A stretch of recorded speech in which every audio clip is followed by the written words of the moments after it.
Би ч тийм үү танаад их хормоор байсан юм аа. Анхаасаа подкастыг хасахтай ажилласан гэд нэг ч цалин өгөөгүй. Өвдгөө элгэндээ тэрврээ доошоо хараад сууж байдаг юм да. Пал гээл зүрх савлаа дээшээ гүйснэ. Shit би ганцаараа штэ энэ давхарт гэдэгхгүй. Манайхан би нүрийн баясгалангаа ерөөсө контролж чадахгүй. Тэгээд арай бага инээлээд гэж бодохоор хүмүүс юундаа инээгээд байгаа юм гэж танаад авахгүй гэхэл гэсэн юм байна. Залангууд нь.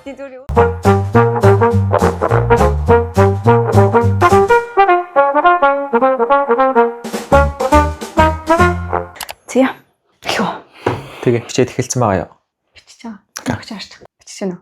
Хөрх минь. Хараат. Хэвээ хөрх минь. Миний харж байгаагаар хүмүүс харж байгаас мэдэхгүй шүү. Тийм үстэй. Зя. За шууд их хаамшиг. Тийм ээ. Тэгэл да. За сайн нас эхлэх үү? Тэгэл да. Юу нас эхлэх вэ? Өнгөрсөн дугаараас нэг 2-7 хоног өнгөрч юм да тий. Тийм шүү дээ 2-7 хоног болсон байна тий.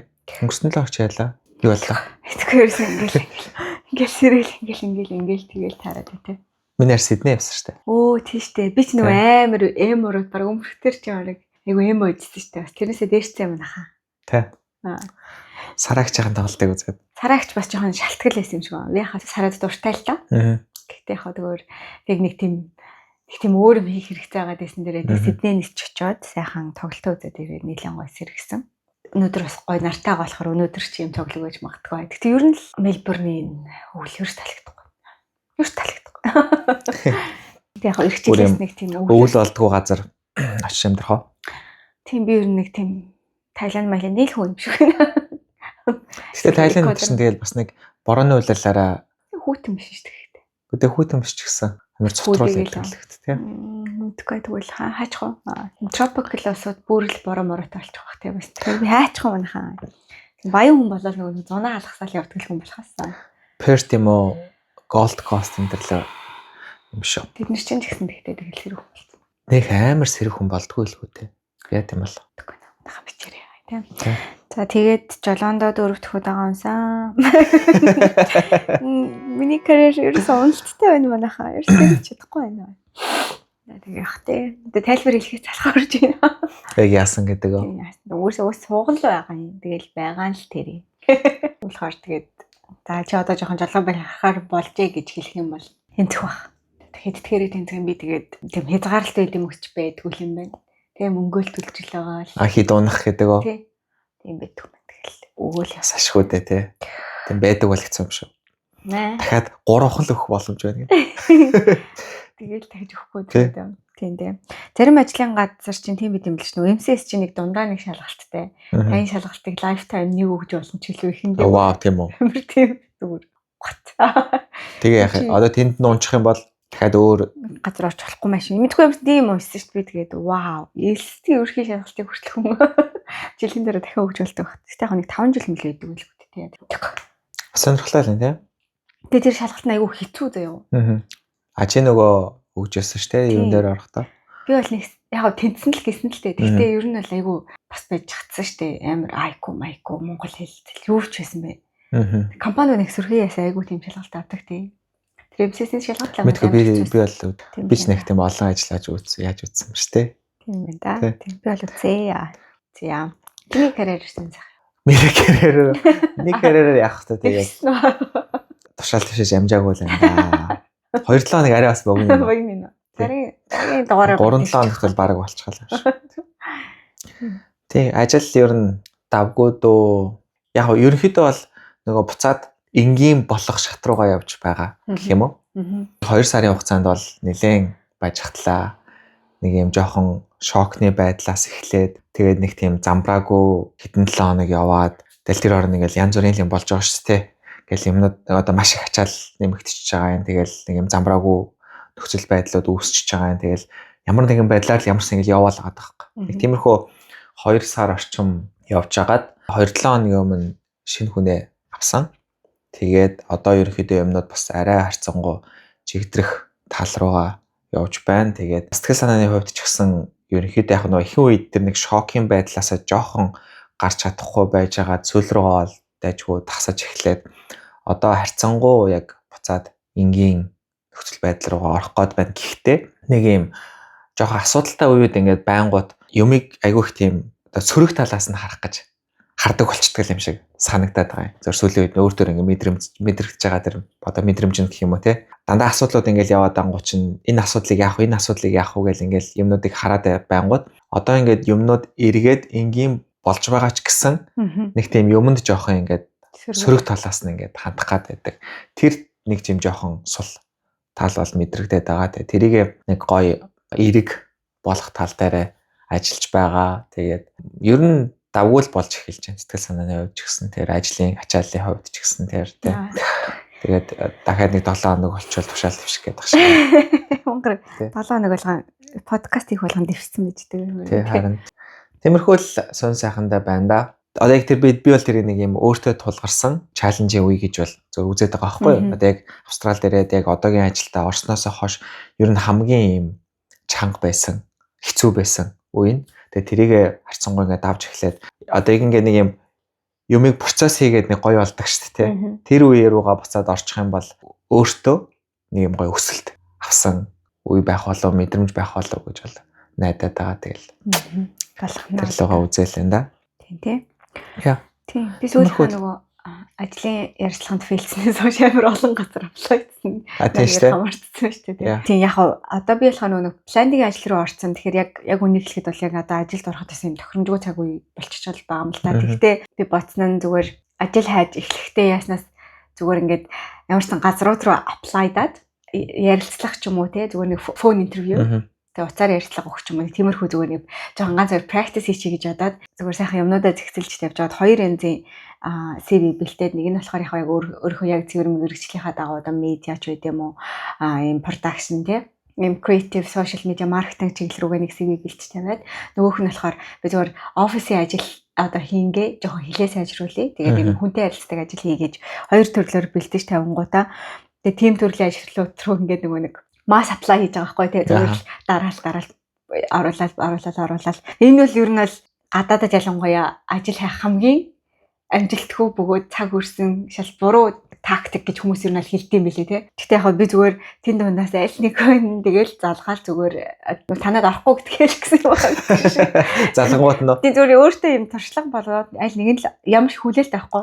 Тэр чинь баг хөдөлж нь баг цагийн дараа режект хүрээд ирдэ штэ тий. Тэгсэн чинь ямар ч амжилттай хоёр LinkedIn-ийн мессеж те нэг дуудлага авсан тэгсэн чинь нэг дуудлага нөө та чиний юуг харлаа марлаа гээл те CV-г харлаа гэсэн чинь юунд бүртгүү би аль нь гэдгийг мэдэхгүй штэ би нэг бүүндний явуулсан 100 гаруй баг юм apply хийсэн юу юм бол гэдэг ээжэл шууд дуудлага учраас хэлж мэдэхгүй тэгсэн чинь тэгээд хамгийн гол нь чиний CV-н дээр ч үндэслэлээд асуух гэсэн юм аа тэгээ чиний ингээд туршлага энэ чинь болж байна гол нь чи энэ хөл бөмбөг сонирхдаггүй гэл тэгэхээр юу бүртгүүлсэн юм болоо. Юу хөлбөмбөг вэ?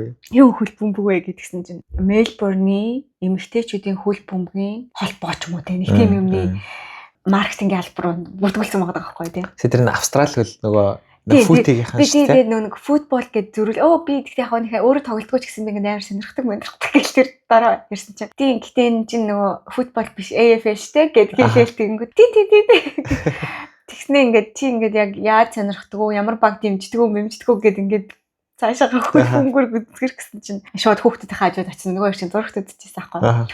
Би яг одоо ингээд юутай байна тий ярихад жоохон хэцүү нөхцөл байдалтай байна. Чамаар хэрэг тулгаж болохоо гэд.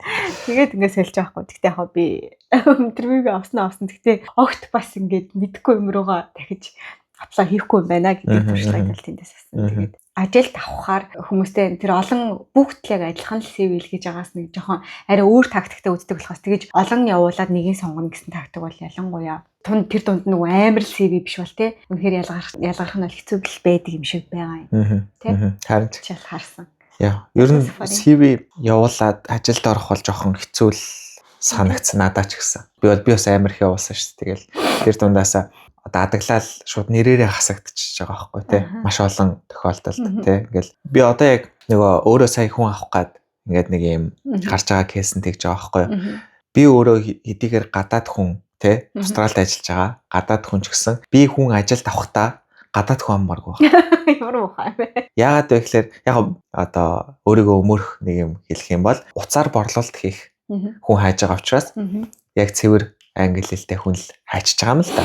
Хоёр бат хоёрыг авмааргүй шүү дээ. Тийм, тэгэнгүүт зүгээр ингээд CV-нүүд ингээд нэлээд олон хүрээ дөрөнгөт харж агаад нэрээр нь фильтр ингэж хийж байгаа л шууд яг нөгөө одоо юу гэдэг нь те Джон Скотт энтрүүдээ харж байгаа л тэндээсээ шууд удаал уулзаал эхэлчихдэг юм бэл.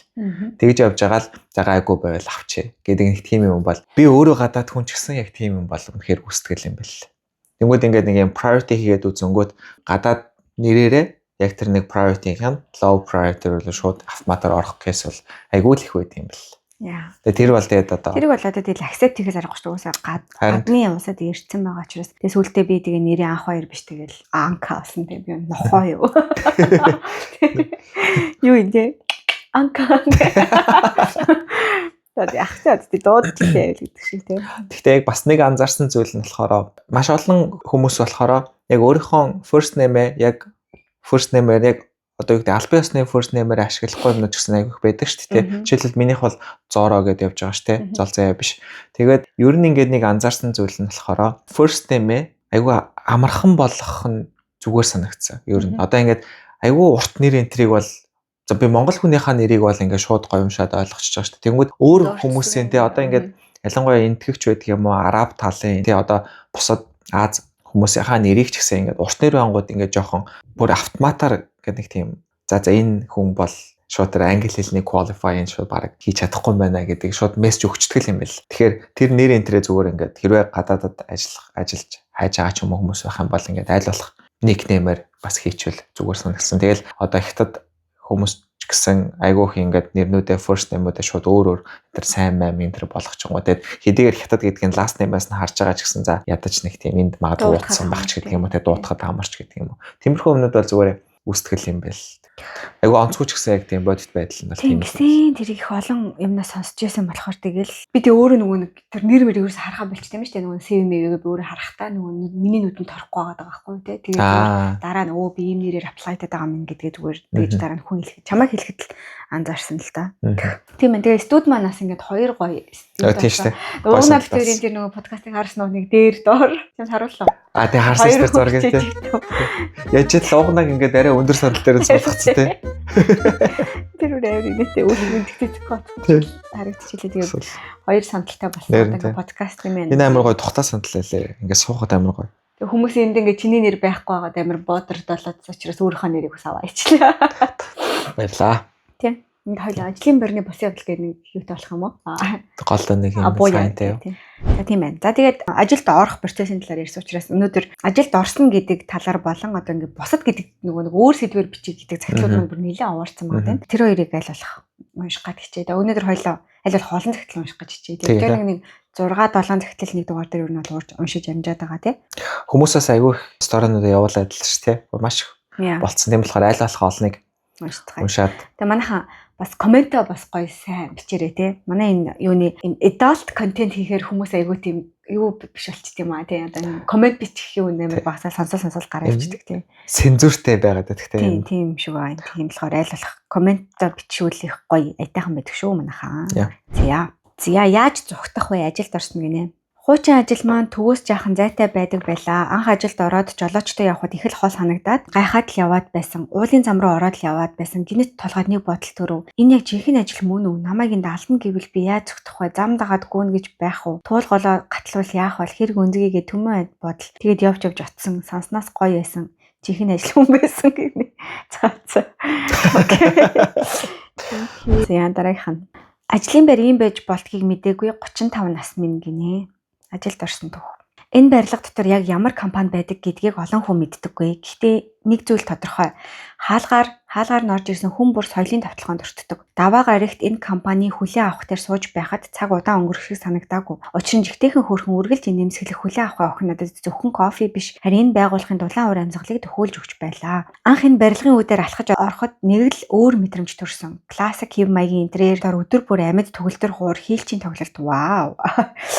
Үндэсний хэв маяг бүхий хувцастай, хүн бүртээ нэмсэглэн мэдчлэх үзэсгэлэнтэй угтагч нар өглөөний яаруу цаг байсан ч энд яагаад ч юм хүмүүс яарад байгаа мэд харагдсангүй. Энэ өдөр ярилцлагад орж ирээгүй байсан бол энэ газрыг урлагийн галерей, кофе шоптой соёлын төв гэж андуурч магадгүй байсан байхаа. Гэвч хамгийн сонирхолтой зүйл нь энэ барилгын дотор биш, харин энтхийн хүмүүсийн дунд нуугдаж байжээ. Ажилд орсон эхний өдөр надтай хамт чинээр хэлсэх хэдэн ажилчдыг цуглуулан танилцуулах сургалт хийв. Үннийг хэлэхэд би байгууллагын дүрм журм цаг бүртгэл ажлын процессын тухай сонсно гэж бодож байсан. Гэтэл огт өөр зүйл болсон. Сургалтын эхний цагт бид ажлын тухай биш харин амьдралын тухай ярилцав. Хэрхэн аз жаргалтай байх вэ? Хэрхэн санхүүгээ зөв удирдах вэ? Хуримтлал яагаад чухал вэ? Стрессгүй амьдрахын тулд юу хийх хэрэгтэй вэ? Нэг өгүүлбэр тэр өдөр миний санаанд үлдсэн юм. Санхүүгийн дарамттай хүний сэтгэл санаа тайван байдаггүй. Энэ бол байгууллагын дүрм биш, харин хүний амьдралын тухай яриа байлаа. Тэр мөчид би анхны соёлын шок авч байв. Байгууллагын ажилтнаасаа юу шаардах вэ гэдгээс илүүтэйгээр ажилтнанд хэрхэн илүү аз жаргалтай хүн байх вэ гэдэгт анхаарч байгааг харах ачирхалтай байлаа. Тэр өдөр би мэдээж дээл өмсч очсон. Учир нь энд даваа гараг бүр үндэсний хувцаараа гойдог уламжлалтай. Лав гарагт ёслолын хувцас, баасан гарагт чөлөөт хувцас. Нуулгүй хэлэхэд энэ төвхтэй санагдчих байлаа. Харин хэдэн 7 хоног дагаж мөрдөд ирсэн чинь таалагдаж байх юм. Өдөр бүр өөрийн өмсөж зүүснэдээ анхаарч дэгжин хувцлахаар өөртөө илүү ихтэй болж сэтгэл санаа нь ч тэр хэрээр таатай болдог юм байлээ. Эцэстээ хувь хүнд төрж буй энэ л мэдрэмж нь бүхэл бүтэн байгууллагад халтдаг гэдгийг анзаарав. Ер нь тэгээд зөвхөн баяр ёслолоор л салхи оруулалт хэдэн хувцаа инхүү өдөр тутмын хэрэглэн оруулаад ирэхээр өргөө зардлыг бууруулахын сацуу Монгол хүн гэдгээ байн ганаж явах утгаагажээ. Мөнгө өрөх хэрэггүй юм байна. Хоёр дахь өдөр би ажилдаа 10 цагт ирэв. Учир нь энд хүмүүс өглөөний 7-аас 10 цагийн хооронд ажиллаа. Эхлэх цагаа өөртөө сонгодог. Эренгүүтээ нэг цагийн mindfulness хичээлд суулаа. Хоёр дэх өдөр ажил эхлэхийн өмнө бясалгал хийдэг юм байна. Дараа нь кофе. Жинхэнэ кофе шопын шиг чанартай кофе. Ажилтны өдийн хоол 1-3-5 дахь өдрийн 30 минут мэргэжлийн багштай йогийн сургалт. Вау. Хүшээ. Ингээд боцсон инээдтэй ч гэхөө зураас бодол төрсөн би ер нь өдөртөө мөнгөнд юунд мөнгө өрөх юм бол өмнө нь эдгээр бүх зүйлд мөнгө төлж хэвшсэн шүү дээ. Энэ бас л шинэлэг санагдаж надад нэг төрлийн соёлын шок болвоо. Хаалттай хаалгахгүй газар буюу офис хамгийн сонирхолтой санагдаж байсан зүйлсийн нэг нь удирдлагын хэв маяг. Энд захирлууд тусдаа өрөөнд цудаггүй. Ингээ ажилтнуудынхаа дунд суун. Хинтээж адилхан мэдлэн, хинтээж адилхан ярилцсан. Албан тушаал нь хүмүүсийн хооронд ханд босгодгүй мэд. Тэр уур амьсгал нь хүмүүсийн харилцаанд хүртэл мэдрэгдэнэ. Жижиг дөрүүд, том нөлөө. Ажиллаа тарахтаа ширээгээ цэгцлэх, өөрийн аягаа угаах, нийтийн орон зайгаа хүндэх, анзаархад өчүүхэн зүйлс. Гэвч соёл гэдэг өдөр бүр давтагддаг жижиг үйлслүүдийн нийлбэр гэдгийг эндээс харж болно. 3 сар тутам 13 дахь сарын цалин. Вау. Тийм ээ та андуурч хараагүй гинэ. Чаваг андуурна гэдэг үгийдсэн шүү дээ. Бусад байгууллагуудын жилдээ нэг удаа 13 дахь сарын цалин гэж нэрлэж олгодог тэр цалин энд 3 сар тутамдаа олгодог юм байна. Энд цалин бус цалингийн багт гэсэн ойлголт хэрэгэлдэг аж. Үндсэн цалин тухайн албан тушаал зах зээлд санал болгож буй дүнгээс заавал өөр тогтоодог. Тэд үүнийг хүний нөөц тутмаг энэ үед хүнээ тогтоох чадварлаг боловсон хүчин татах арга гэдгийг тайлбарлав. Үндсэн цалин дээр нэмээд сар бүр ажилласан жилийн нэмэгдэл, мэргэжлийн зэргийн нэмэгдэл, шинэ ажилтан чиглэл сургаж байгаа хүний нэмэгдэл, шилдэг болон манлай ажилтны урамшуулал, урт хугацаанд үнэнч ажилсны нэмэгдэл, ажилд ороод 1 жил болсон хүндээ нэг удаа 500 мянган төгрөг гээд янз янзын нэртэй нэмэгдлүүдийг сар бүр өгөх юм уу? Түүнчлэн ажилтан цалингийн картаараа компани оруулж ирдэг хувцсны брэндүүд олон компани харьяа ресторануудаас жилдээ 6 сая төгрөгийн хөнгөлт зэргийг эдэлхийг сонсоод би ч цалингийн картаа бошуухан очиж захиалсан. Хувийн болон төрийн байгууллагууд 20 орчим жил ажиллахдаа өөр энэ соёл арга барилтай газрыг анх удаа мэдэрч байгаа болохоор энэхүү сэтгэлээ сошиал сэрүүлээд эхлэе. Харин ямар байгууллагын тухай бичсэн бэ гэдгийг энэ зургаас та төвөггүйхэн таасан байхаа. Blue Group-д эгэл жирийн менежерээр ажилд орсон шинэ ажилтан байлаа гинэ. Вау. Шууд ажилд ормоор санагдчихэж шүү дээ. Маш гой сосогч юм тий. Blue ч нэг хуучин нөгөө нэг хотбот байдаг гэсэн газар мөн тий нөгөө нэг мөсийн урд байдаг. Тэр чинь нэг галерей төгөлдөр уурхаар би яг тэр хэсгийг төсөөлсөн шиг уншихтаа. Тийм нэг оронгууд нэг юм төгөлдөр уурхаар зураг энэ төр тавьсан байдаг. Томс энтертэй тий. Тий. Тийм байна. Би амар ийм ажил байж болдог гэдгийг амар тийм сөрөг юм уушгаж байгаа юм байна гэл амар бодсон чинь амар гоё битсэн байна. Тэгээ айгу урт гоё битсэн байна тий. Тэгээд гоё сонсогдож байна тий. Тийм байна. Маш гоё сонсогдож байна. Тийм байна. Өстой гоё сонсогдож байна тий. Тэр нөгөө Nike энтрийг оруулж ирдэг баха тий. Бас тий. Тийм спортын брэндүүдийг оруулж ирдэг. Гэхдээ бас тийм байна тий. Гоё сонсогдож байна. Ингээд нэг юм манай компани ийм гоё шүү гэдгийг мэдэрч ажиллах тийм урамтай байдаг тий. Тий. Класс тэгээд би өөрөө нэг юм утга учиртай хэм хийж байгаа газрын нэг хэсэг болж ингээд тэгсэн гоё тий. Харин тэгэл тэрийг ингээд хүмүүст ингээд ярьдаг тий. Ингээд баг ингээд сурчлаад байдаг тий. Одоо юу гэдгийг тэр нь өөрөө эргээд яг тэр компанийн хувьд болохоор бас юм сурчлагаанууд явуулчихж байгаа байхгүй тий. Ямар ч компани ингээд хүний нөөцөө байнга л авах юм хэрэгцээ үүсэж байгаа шүү дээ. Томруулах ч байдаг юм эсвэл илүү сайн хүн олох ч гэдэг юм уу те. Тэр болгон дээр ингээд сурталчилгаа амаас амж дамжсан сурталчилгаа хамгийн сайн байдаг гэдэг шиг те. Би нэг найзтай манай компани ийм тим гээд ингээд яриад тэр нь хүрх мэдрэмж шал өөр те. Тэгэхээр тэр утгаараа ингээд бас айгүй гоё явдаг юм санагдчих шүү дээ те. Тэгэхээр гоё сонсогч. Сүүлд манай ант шиг л юм. Манай анунгууд юм шиг. Анунгууд ажиллаж байхад нэрээ бас 3 сар тутамд юу орж ирдэг? Кибед одоо манайч гэсэн тийм бонус байсан. Тийм ээ. Өөр яах юм? Алив анангуу гэх юм байна уу? Тийм, манай офис ч юм бас амар гоё. Би тэгэл манайх бүр гоё. Би тэгээд нэгээс амар шокнд орж ирсэн юм. Энэ жилийнхаа офис тогтчлох төсвөө хэдүүлээ ашиглаагүй юу авах юм бэ? Хурдл гэсэн юм. Ааха. Тэгээд алба болго нэг тийм төсөвтэй байдаг машин. Тэгснээр нөгөөдөл чинь кино үздэг проектор тэгээд нэг кофе шоп биш кофе нэг кофений машин авах юм уу яах юм гээл тэр нь баг хэрүүл болоод байгаа юм байна шүү. Нэг тийм болоод тэл вау ямар гоё бэ. Тэгж бодчихсон. Тэгтээ ингээд яг тэр нэг юм үнийн дүндээ биш нэг тийм юм байна гэдэг нь бас хүнд ийм гоё мэдрэмж төрүүлдэг байгаа байхгүй тийм. Тэгэхээр 3 гоё компанид дурдлаа шүү. Тийм. Дараагийнх ажилд орсон түүх шүү. Сүртэй биш хэрний дарамт мэдрэгддэг байсан гинэ. Анх ажилд орохдоо бондгор охин байлаа 70 кг. Олон жил гадаадад амьдарчихсан надад өөрийгөө тарханч гэж бодож байсан удаа байгаагүй. Хамт суудаг ажлынхан маань угаасаа юм уу? Оюутан болоод таргасан уу? Турхай байж үтсэн үү? Гэх мэт яриа баг өдөр бүр ярина. Анхандаа тоодоггүй байсан ч сүүлдээ дарамттай санагдаж өнөөдөр хүн хин юу гэх бол юу өмсөд очивол шилбчин бүдүү юмаа гэж бодох болов гэдэл байнга хойно юм боддог болчихсон байсан. Жинг хасах гээд өдрийн цандаа эрүүл хоол идэх үед турж байгаа мөг гэж асуух нь хүртэл тэртээ санагдаад 2 жил тэссний дараа ажлаа өгөхөд гарсан да. Одоо жингээ хасан ч хаяаны хүмүүсээс бондоочсон юм уу гэдэг үг сонсохоор дотор арзаг хийгээд байдаг болчихсон байна лээ. Уртгаа чадлаараа хийгээд хинт ч гаяа болохгүй амьдарч байхад хүмүүс их сонин шүү гинэ. Яг энэ сэдвийг бас ер нь бол зарим хүмүүс юу гэж бодд юм шиг аамаа. Нөгөө small talk хийх зүгээр сэдвгээ бодчих тийм шиг байна тий. Нөгөөндөө ямар санагдаж байгааг нэх бодолцохгүй зүгээр цаг агаар магаар ярьдэн шүү дээ. Энд нэр чинь ингээд нэг юм хинэгч юу байхгүй бол ингээд нэг эвтэйхэн үнд small talk хийхээс орсон. Манай монголчууд болохоор нэг small talk-ууд айгуу тийм personal гэдэг юм шиг санагдсан. Хүүхэд чинь сайн уу тэгсэн үү тий одоо таргалцсан юм уу турцсан юм уу царай чи яатсан юм юу өмсцэн гэдгийг бид нэр энэ тийм small talk гэдэг соёл юм шиг байгаа юм. Тэгээд тэр нь одоо яг чамаа хэлсэн чинь бас яг санаж байна. Айгуу ярьдаг шүү дээ бид нар тий. Маш тийм хувийн юмнуудыг яг одоо юу гэдэг хүүхэд ч гэсэн бас тэл хүүхэнд тэр чинь нэг тийм гоё бас сонсогдохгүй шүү дээ. Тэгэхээр яг юу яривал тухайн хүнээ эмзэглүүлэхгүй байх вэ гэдгийг тодорхой хэмжээнд бодчихл цагаагаар ярьж байх хэрэгтэй. Тийм болохоор цагаагаар яд юм шүү дээ. Йоо би инээдэ болчихдохгүй манайхан би нүрийн баясгалангаа ерөөсө контролж чадахгүй. Тэгээд арай бага инээлээдэг гэж бодохоор хүмүүс юундаа инээгээд байгаа юм гэж тийм ялангуяа шинээр ирсэн үнийг тэгж таньдаг байгаа. Анх удаа сонсож байгаа үнийг ер нь бол бусд нь бол миний нүрийн баясгалан тасцсан байгаа. Би тэгээд юу ч ярьсан инээдэг. Сериосны сэдв уншихтаа ингээд уг нь бол ингээд инехгүй ч юм уу тийм байхыг чоолоогүй юм л та уг нь бол хичээж байгаа авч тэгээ буцаал эдитээ харангууд тэгэл инээч гэсэн сууж байд юм аа. За дараагийн сэдв бас ажиллагаа хүнд орж ирж байна. Ажилд орсон гэдэг дотор өгчээсэн бүүлээч гэдэг гинэ. Солонгос гоо сайхны эмнэлэгт ажилд орвоо. Сургуулаа төгсөөд анхны ажил болохоор сурсан хилээ айгүй ашиглаад алаад өгнө гэсэн байхгүй. Анх орсон өдрөөсөө солонгос охтуудад бүүлээд үлээд эхэлсэн. Анх ажилд орохдоо нэг Монгол, нэг солонгос ингээд хоёулаа хамт орсон юм. Гэтэл эхний өдрөөсөө солонгос охиноо дагуулж юм зааж өгөөд намайг бүр хүнч гэж тоодоггүй. За би л буруу бодоод байгаа ах гэж өдөржин тэссэн ашгүй ахлах ажилд анзаарчихсан ирээд 2 хүн шинээр ажилд орж байхад ягаад нэгийг дагуулж яваад байгаа юм гэд намайг жоохон авч явж байгаад л хайчихсан. Тэгээд эхний өдрөө өглөө 10-аас орой 7 хүртэл ажиллах байтал 9 өнгөртөл ажиллуулсан байдаг юм аа. Нэг ч удаа амраагаагүй, хоолч өгөөгүй бүр арай.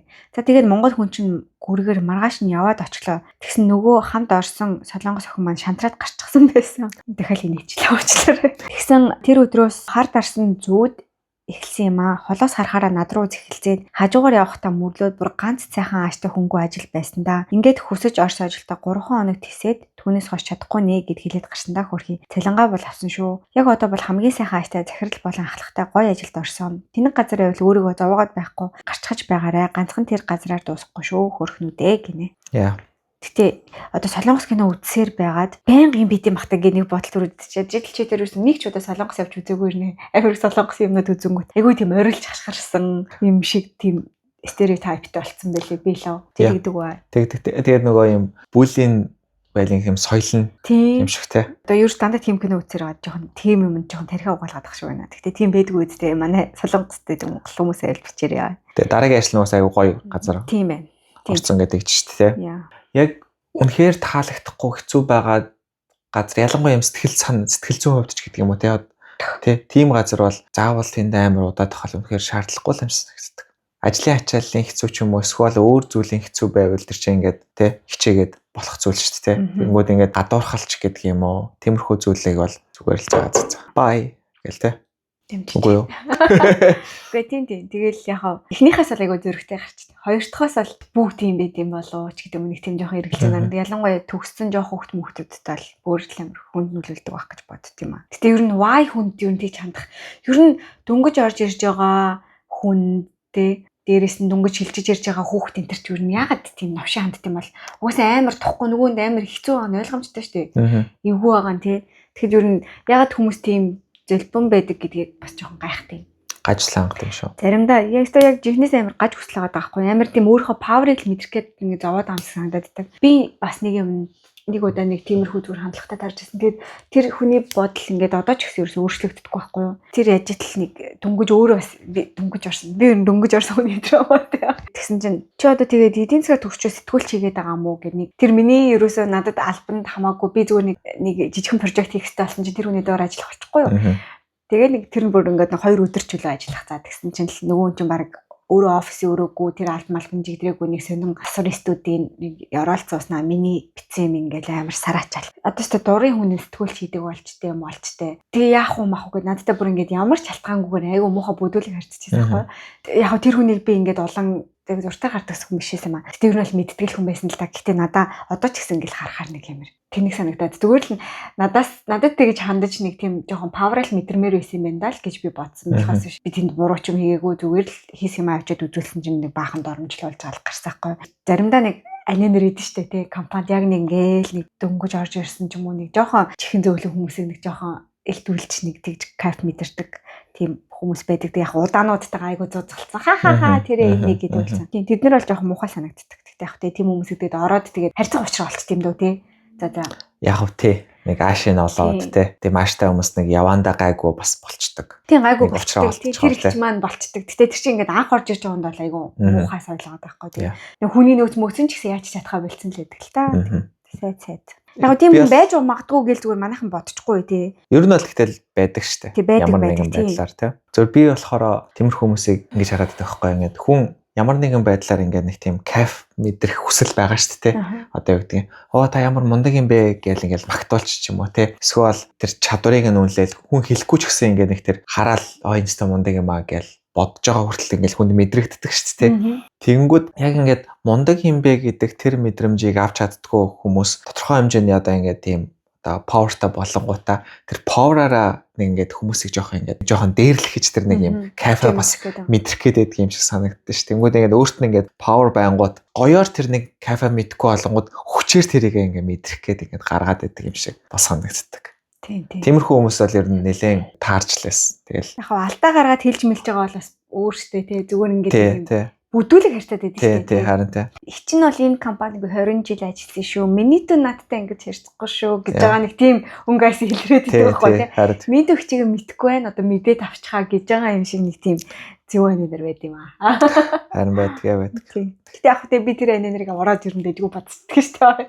Хэсэг хугацааны дараа бодцдаг л та. Гэтэ ер нь анх угаасаа тухгүй хахад тэгж хүнтэй харьцуулах бол муухай. Тэнгүүд яг учраа олонгууд тэр хүмүүс ерөөсөө муухай хүмүүс байдгүй тий. Биш байдаг. Тэг хөрхөн хэлчнэр өгөнд байдаг. За дараагийнх нь хулгайч болсон юм гинэ. Ажилд орсон дөө. Одоо ямар болсон нь мэдэхгүй байна. 2010 онд дэлгүүрт кассаар ажилд ороод цар гарan болцсон. Тэр үед цалингуу оюутанд бол бага ч гэсэн болоо л байсан. Хугацаа нь яг дуусах гэж байсан барааг хямд аваад шинэ барааг төрүүлж амсаал. Яг тэгж ажиллаж байгаад наадмаар хүн ихтэй амар их ачаалтай байхад касснаас 10k дутаад тэгээд хамгаалагч өрөөндөө оруулж ирж нэгжиж шалгаж билээ. Арай санагдаад шууд бичиг баримтаа авалгүй ажилласаа гарч байсан да. Угаасаа сар бүр тоолго хийгээд дутсан барааг хуваага цалингаас удагдаг байсан байж. Ингэж л ажлын гарааг эхэлж байлаа. Дахиж 100 бараг цалинтай дадлагаас өөр ажил хийгээгүй байхаа халшраад гинэ. Бас ийм хүүхдүүдийн хүмүүс айгу муухай ер нь ингэж мүлчтэй юм шиг байгаа маа. Тэгээ нэг дадлаг сурын мурыг гэсэн хүмүүсийг бас мүлчдэг нэг хэсэг бүлэг хүмүүс бас байд юм шиг байгаамаа. Ер нь хүүхдэд хүнд ер нь муухай хандах муухай штэ юм нахаа. Тутсан бараг яах хэрэгтэй байдаг юм болдог тий. Тутаахгүй байх айгу зөв хяналтын системтэй л байх хэрэгтэй юм шиг санагддаг тий. Дараа нь хүний нэгжиж байхаар их ч зү. Яг бас хулгайч хүмүүс байдаг гэдэг өгөөсгөж болохгүй штэ. Тэгээ үгүйсээ байдаг л болоод тэгдэг байх л та. Гэхдээ тэрийг ер нь аль болох гаргуулахгүй байх талаас нь яах хэрэгтэй юм гэдэг илүү хамгаалаасаа бодох хэрэгтэй байдаг хаа. Компани тэр гаргуулахгүй нөхцөлийг маш гоё бүрдүүлж өгөх гэдэг нь эхлээд заавал хийх ёстой зүйл байгаад байна шүү дээ. Тэрийг хийчээд дараа нь ямар нэгэн асуудал гарвал яаж шийдэх вэ гэдэг тэр гаргалгаагаа сонсож явахд бол гэхдээ айгүй олон газар ихэнх газар ер нь тэгэл тэр хүнийхээ цалингаас суудгаад тат юм шиг байна тий. Айгүй хэцүү дээ тэгэхэр чинь. За яг хуу хянах ёстой байх л да. Гэхдээ тэрийг бүгдийг нь хянаж чадах уу тий? Бас тэр нөрөө боломжтой юу? Тий. Тэгэл алдаа гарах болгонд нь цалингаас нь хасаалах хар чинь тэр хүн бол тэндээ за болийл гэж л явандаа бодох байл хөт тий. Яа. Дэлгүүр мэлгүүчүүд хар мянган жижиг сажиг юм байгаа шүү дээ тий. Харин. За окей. Өмнөх ажлаасаа эрүүл мэндийн шалтгаанаар гараад нэлээд удаан ажилгүй байхдаа мэргэжлийн сургалтууд болон хүний нөөцийн сургалтанд хүртэл сууж байгаад ажилд орох гэж ярилцлаганд ороход хүний нөөц нь өөрийгөө олоогүй юм уу сургалтад суугаад л байх юм. Яг аль чиглэлээр ажил хийх гэж байгаа гэж асууж илээ. Йоо би ямар хэцүү бэ? Би энийг ямарсан болж чадахгүй юм аа манайхаа. Тэгвэл тэгж асуугаад байгаа юм. Тэгээд ажил авахдаа нийгмийн хариуцлагын хүрээнд ажилд авлаач гэх шиг. Гэтэ нийгмийн хариуцлагын хүрээнд ажил авлаа гэж одоо юу гэсэн үг вэ? Тавтай морил үрмэн дурсан бүтээх ном. Цагаан сараар ингээ гэр бүлэрээ бууз баншаа хийж явах тэр момент юу яагаад гоё яадаг гэж боддог вэ? Тэр момент ихэнх хугацаанд нь бид нэр хүүхэд наснд болсон инээдтэй хүүхдээ явдлаа яриад ээж аваахаа түүхийг сонсоод ч юм уу тий. Ингээд байдаг болохоор тэр момент айгүй гоё тийм аз жаргалтай мэдрэмж өгдөг юм шиг бол санагддаг. Тэгээ хүүхэд гэдэг чинь миний бодлоор бол бүр хамгийн супер комедианууд юм шиг надад санагддаг байхгүй юу? Гэтэл тэр хүүхдүүд маань 9 нас хүрэхдээ бүх бага насныхаа дурсамжийнхаа 60% ингээд ор тас мартчихдаг гэж байгаа юм л да. Гэтэл тэр 9 нас хүртэлх момент нь тэр комедиануудын хувьд юм карьерийнх нь өргөл нь байгаа байхгүй юу? Ямар ч шүүлтүргүй, айдасгүй, өөр ямар нэгэн зүйл санаа зовхгүйгээр ингээд орчлон харж байгаа нүдэрээ ялва зүйлд хандж байгаа, хэлж байгаа учраас тэр бүх зүйл нь үнэхээр ихтүүтэй, хайр татам, инээ төргөн байдаг штэ. Тэр моментыг санах хүмүүс нь бид нэр өөртөө гэж боддог, үргэлж бас санана гэж боддог. Гэтэл мэдээж тэр олон яриануудын ихэнхийг нь бол мартсан байдаг. Тэгээ би энийг анзаараа том хүүдэрээ ингээд хэлж байгаа хөөх юмнууд нь мартчихгүй юмсан да гэдэг ингээд тэмдэглэх гэхээр хэсэг хугацааны дараа яах харахгүй талаас илүү хувийг нь бол ингээд мартчихсан байдаг. Тэгээд юу наах энэ тэмдэглэлийг ингээд гаргах санааг бол тэндээс бол гарч ирж байсан. Тэгээд энэ тэмдэглэлийн маань болохоор эхний хэсэг нь хүүхдийн танд хийсэн идүүтэй явдлыг ингээд гэс тэмдэглэж шууд ингээд бэлэн хэсэгтэй. Нөгөө хэсэгт нь болохоор зэрэг зөвхөн хүүхдтэй нэг хилд орж явахдаа бага насндаа зохиосон, шинээр зохиосон тэр зөвхөн танаа гэр бүл ойлгодог тэр шинэ өксүүдийг ингэж тэмдэглэх хоёр хэсгээс бол бүрдсэн байдаг. Зөвхөн ерөөхдөө гэртээ авахаас гадна хүмүүс айгүй их өсний найр болон хүүхдийн төрсөдөрж явахдаа манай энэ тэмдэглэлийг захиалдаг учраас манай вебсайтнаас хүрээлтээр захиалсан тохиолдолд энэ бэлгийн уутыг тэгээд жижигхэн зурус бичих ийм жижигхэн захидлын хэсгийг бас ингэ шигтгэж өгсөн байдаг. Гэрт болсон инээдгээд тухайн айлыг аз жаргал инээдээр халгиж цалгиж байх болтугай гэсэн гоё бэлэгдлийг бас бэлэгдэлж байгаа гэдэг утгаараа айгүйх сонгож авдаг юм шиг санагддаг. Тэгээ буцаад энэ түүхийг уншиж байгаа хүмүүс нь бид нэр голдоо өөртөө байдаг штэ аав ээжүүд те яагаад гэх юм бол ингээд хүүхдийн маань хөөрхөн үе дуусчлаа гэдэг ингээд харуулж байгааг нэг шалтгаан нь бол хүүхдүүд маань логик сэтгэлгээ ухамсар нь илүү хөгжөөд тэр хөөрхөн санамсаргүй те санаандгүй гаргадаг үйлдэлүүд маань багасаад ирдэг учраас бас тэр мэдрэмжийг бас бид нарт өгдөг юм шиг санагддаг. Тэр ч утгаараа ингээд айл болж байгаа тэр хөр инээд хөрийг нурс удаан хугацаанд хадгалж байгаа энэ бэлэгдлийг нь бодож хүмүүс өгдөг юм болов уу гэж анзаардаг. Айл болгоно энэ дэвтэр дээр бичих олон түүхтэй хүүхэд болгон инээд хайранд үлгийдүүлж байгаасаа гэж манай тавтай морил өрмөн энэ дурсамж бүтээх тэмдэглэлүүдийг бүтээдэг баг хамт олон миний бие өөрөө маш их хүсч та бүхэндээ хүргэдэг юм шүү. За тийм ээ наа тэгээд саяных шиг те ер нь аль ажилд орсон түүхүүдээ бас гоё явуулаарай. Тэгээд анх удаа ажилд орж байгаа хүмүүс бол те иймэрхүү эвгүй анинер байдгийн шүү. Тэгээд дүнгэж орохоор сонин гарууд бас байдгийн шүү гэдгийг бас ер нь бас нэг бэлгийн хамгаалтаа хийчихвэл бас зүгээр юм шиг те. Харин ер нь зүгээр ажилч гэлтгөөр нь бүх юм дээр за ийм юм байдаг шүү гэд бодоод тэрэндээ тулгарх шал ондоо те. Ингээд бүр ингээд бүх юмыг маш гоёор бодож жагаад онцгой жоохон жижиг юм гараад ирэнгүүт тэн дээрээ ингээд нэг тийм амар онцгой болчдөг штэ. Тэ ингээд шууд гэл нэг тийм сэтгэл санааны явж гисэн тэрнийг хүлээж аваад Тэгэхээр ингээ юм байж болох зүйлсүүдийг бол ер нь яг ингээд accept хийгээл за ийм хэцүү асуудлууд байгаа, чадахгүй юмнууд гарна, сэтгэл зүйн асуудлууд гарч ирнэ тий. Тэр олон зүйлүүдээ ерөнхийдөө аягүй сайн юм бэлтгэлтэй бас байх хэрэгтэй. Одоо би өөрийнхөө ажлаар яг сая гарсан зүйлүүд дээр ингээд нэг сурч байгаа зүйл нь болохоор за ер нь зарим зүйлсүүдийг бол маш сайн ингээд accept хийж сурах юм байна гэж бодож байгаа байхгүй. Одоо жишээлбэл Австралид гой муухай ингээд яг хоёр талдаа ингээд нэг бодогддог зүйл нь sick leave гэдэг нэг зүйл заяа. Ингээд хүссэн үедээ sick leave авдаг. Тэр нь гоё. Ажиллаж байгаа хүний би надад ч гэсэн гоё тий. Би яг хүсэх юм бол би хизээж тий миний бие жоохон онцгүй байна гэж би sick leave аваад тий. Тэнгүүд одоо надад жишээлбэл 70 орчим цаг биш 60 хэдэн цагийн sick leave надад ирэх байгаа заяа. Гэт чинь би өдрийн 7.6 цаг өдөрт 7.6 цаг байдаг. Гэт чинь би баг ажлын 10 өдөр заяа. Би ингээд зүгээр sick leave авах надад тийм ирэх байгаа байхгүй тий. Би хүссэн үедээ би өнөөдөр жоохон онцгүй байна гэж sick leave авах. Тэнгүүд одоо болохоор би нөгөө багаа ажиллуулж байгаа болохоор манай багийнхан sick leave авчих гол би ингээд гэдэг байхгүй. Амар хэцүү. Ягаад тэгэхээр нөгөө олон хүнтэй баг бол ингээд нэг юм за окей нэг хүний ингээд ачаал дээр ингээд нэмэгдэх юмнууд нэг харцангуй баг гайгүй шүү дээ. Тэнгүүд би ингээд хоёр хүмүүнтэй байжгаад нэг нь сиклээ авчих гоо ингээд айгүй хэцүү болчтой. Гурван хүн байжгаад нэг нь авсан ч гэсэн айгүй хэцүү байдаг байхгүй. Гэхдээ сүүлийн үед болохоор за энэ бол нэгдүгээрт би тэгээ угаас Австралийн өөрийнх нь л эн чинь соёл шүү дээ. Өөрийнх нь эн чинь ийм тогтсон систем учраас энийг хүн сиклийг авах болгонд би нөгөө ингээд онцгүй мэдрэмж авч болохгүй байна гэдгээ бол сүүлийн үед айгүй сайн ингээд жоохон сурч эхлэдэг байгаа. Угаасаа л ингээд хүн сиклийг авах юм бол за окей тэгэл одоо юу гэдгийг тухайн өдөр нь чадах юм аа л хий. Тэ? Одоо би юу гэдгийг 3 хүнтэйгээ багаараа ингээд хийж чаддаг зүйлийг 2 хүнтэйгээ яг тэр болгоныг бүгднийг хийх гээд байх албагүй юм байна. 2 хүнтэйгаараа нэг хүн сиклийг авсан бол 2 хүнээрээ яг мэдээж чадхаараа хийн тэгэл чадхаараа хийсэн бол тэгэл окей. Тэгэл тэрийг ингээд нэг тийм accept хийж хэрэгтэй юм байна гэдэг чинь. Тэгэл би ингээд сүйдл руугаа яг одоо бас харьцангуй гайгүй л дээ. Одоо нөгөө ингээд тэр чинь бас хүнээсээ шалтгаалаад байгаа хөөхтэй ингээд зарим хүмүүс бол ер нь ингээд баг дураараа сиклийг авдаг хүмүүс бол надад яг манай өмнө нь бол байсан бах. Одоо байгаа хүмүүс бол харьцангуй гайгүй болсон. Тэгэхээр бас боломж ингээд manageable. Тэгэнгүүт яг тэр болгонд би ингээд өглөө хүн сиклийг авах үедээ гэж баг ингээд өглөө уцаа шалахтай ингээд жоох юм онцгүй мэдрэмж авдаг болсон байсан шүү дээ. Тэгэнгүүт ингээд миний нөгөө ажилд амар их нөлөөлөлтөй учраас тэрэндээ би ингээд accept хийж чадахгүй байсан нэг хэсэг тийм байж байгаа. Тэгээ одоо болохоор яг тэрийг бол жоохон сурч эхлээл байгаа. Яг энэ Австралидаа ингээд ажиллаад өсөж явж байгаа тэр австрали хүмүүс яг одоо ингээд хүн өдрөө багийнхан циклийг авахаар ямар санагддаг байл. Би болохоор ингээд нөгөө талд маань ингээд менежер маань ч удирдлага маань хэцүү байдалд орж байгаа одоо багийнхан маань ачаал нэмэгдэж байгаа гэж бодохоор би үнэхээр циклийг авах үнэхээр кондишн байгаа хэрнээ ерөөсөө циклийг авч чаддаггүй.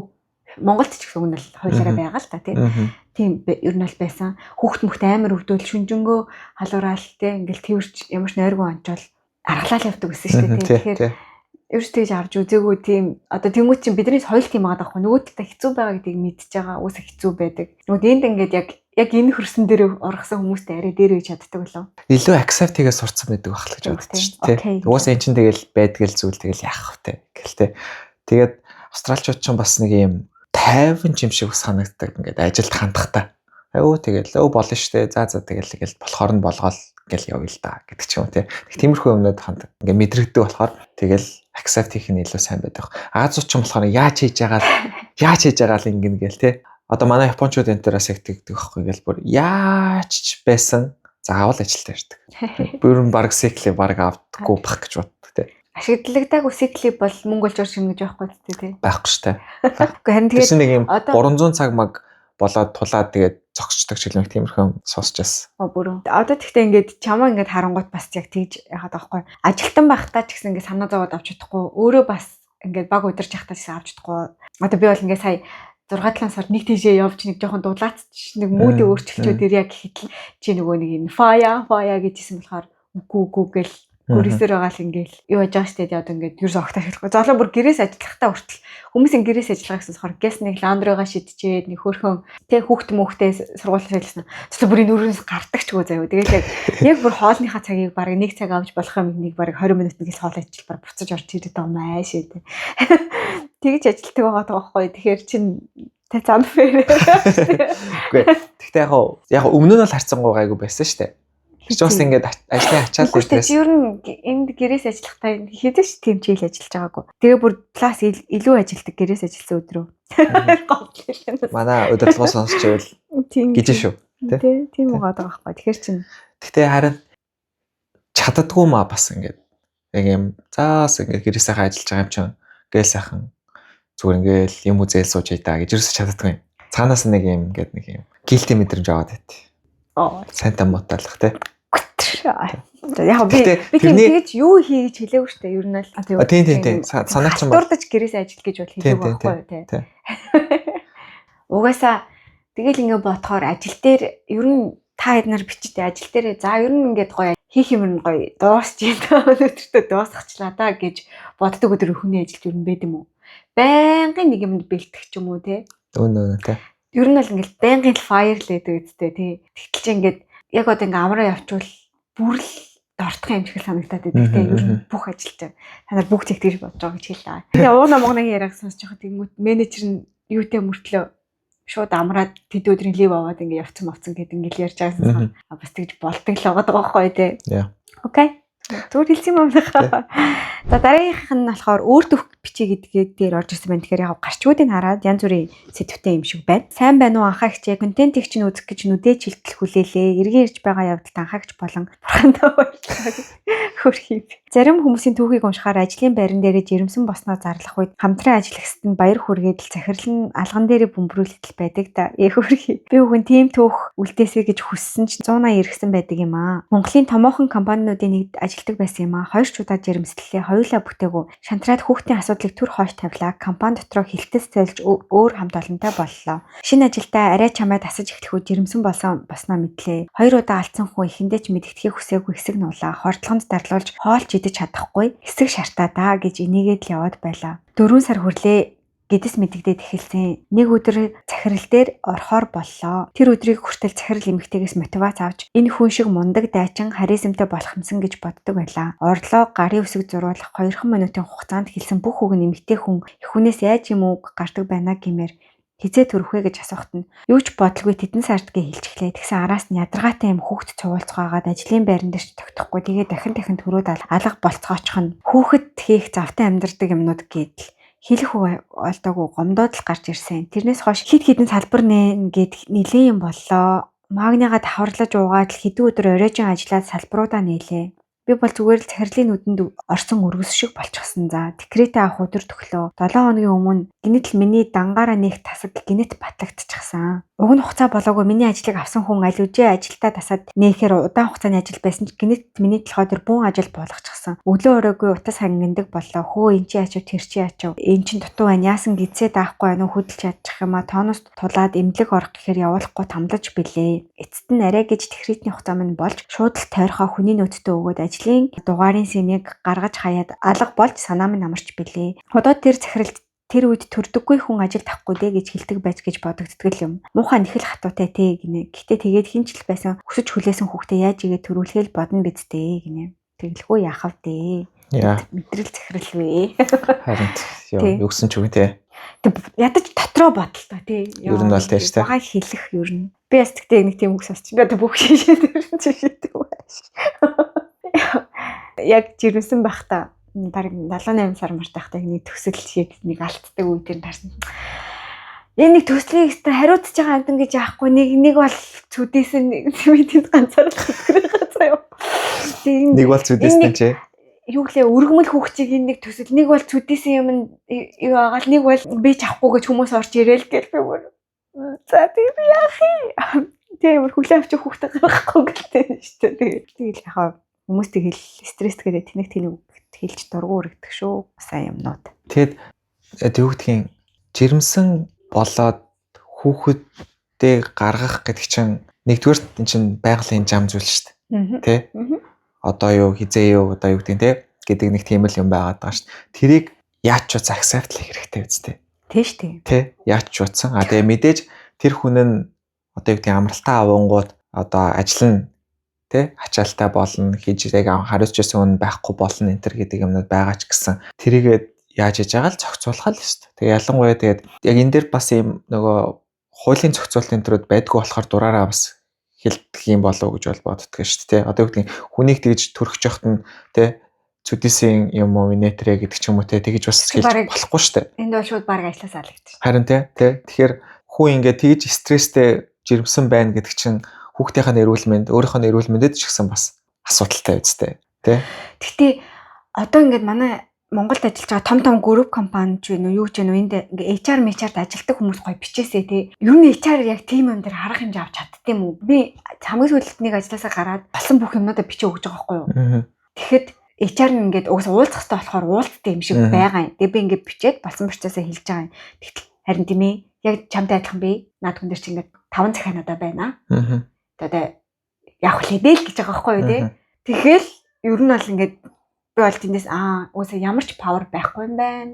Чадахгүй юм байна гэдгийг бол ойлгосон л доо. Гэтэ яг хөө тэгэл ядаж өөрийнхөө яагаад гарч байгаа үнэн боддоор ингээд бичээд ингээд гарч байгаа юм байгаа даа. Тэгтэл ингэж гарч байгаа нь бол амар олон хүмүүс байгаа штэ. Гэтэ яг боддоор одоо жишээлбэл энэ хүн ийм байлаа гэхэд дарга дээр авах арга хэмжээ гэж байгаа юм уу? Хамт олон дотор янз бүрийн ийм гарлаа гэхэд тэрийг яг бодит авсан кейс байд юм уу тий? Үнэхээр тийм байдаг бол та нар гоё. Тий барыг тийм захааны хэсэг оруулалт юм уу тий? Үнэхээр яг тийм хүмүүст авсан арга хэмжээ HR-ийн түүхүүд оруулах хэсэг хэрэгтэй байгаа байхгүй юу? Тэр бол миний хамгийн сайн HR-тай газраас ирнэ. Надад бол юу ч хийж чадахгүй байна л гэдэг. Тэрсэн дээр HR угаасаа тэрийг яаж шийдэх вэ гэдэг магадгүй нэгдүгээрт хуулийн ч юм уу, хоёрдугаар тэр компани өөрийнх нь дотоод журмын зохицуулалт бас байхгүй байна уу гэсэн үг юм шүү те. Байсан ч гэсэн яг тэрнийхэн дагуу гүйцэтгэлж чадахгүй байгаа гэсэн үг шүү дээ. Тэгэхээр буюу тэр HR бас өөрөө зүгээр яг тэр захирлын төлөө ажиллаж байгаа хүн үү эсвэл ажилчныхаа төлөө ажиллаж байгаа хүн үү гэдэг юм гарч байгаа байхгүй те.